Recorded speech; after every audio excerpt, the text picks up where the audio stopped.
আপনাদের সাথে নতুন আরেকটি ভিডিও নিয়ে।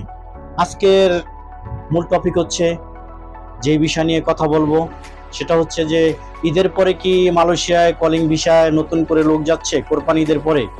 এই যে আসতেছে কিংবা আপনারা দেখতেছেন, এটা কতটুকু সত্য, এই সত্য না মিথ্যা এবং অথেন্টিক নিউজ পাওয়ার জন্য আমাদের সাথেই থাকুন।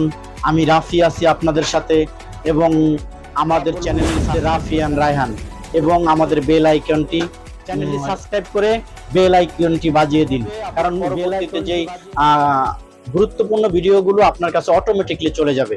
আর আরেকটি মূল বিষয় হলো যে ভিডিওটি পরিপূর্ণ দেখার চেষ্টা করবেন, কেননা ভিডিওর কোন টপিকের মাঝখানে এবং তাদের জন্য রয়েছে সুন্দর নিউজ আল্লাহর তরফ থেকে।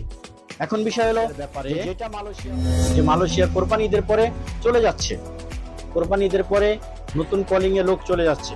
এই যে ভিডিওগুলো ভাইরাল হয়েছে, এই ভিডিওগুলা মূলত কিছুদিন আগের কলিং করা ছিল স্পেশাল কোটা প্লান্টেশন। সেই প্লান্টেশন কলিং এ লোক গিয়েছে সত্য, এবং যাবে এটাও সত্য, কিন্তু প্লান্টেশনে তো ভাই সবাই যাবে না। আর সব সেক্টরে মালয়েশিয়ার কলিং ভিসা এমইউ শো হয়েছে, মেডিকেল লিস্ট সিলেক্ট করা হয়েছে, সিন্ডিকেট করা হয়েছে, মেডিকেল চালু হবে এই কোরবানি ঈদের পরে ইনশাল্লাহ। তাহলে কিভাবে এই নতুন কলিং এ সব সেক্টরে আপনার লোক যাচ্ছে কলিং বিষয়? এই ধরনের বিভ্রান্তমূলক খবর সবসময় এড়াই চলবেন, এবং যে কোনো নিউজ দেখলে ওটা নিয়ে অ্যানালাইজ করবেন। আপনাকে আল্লাহ সাধারণ জ্ঞান দিয়েছে, সেই জ্ঞানের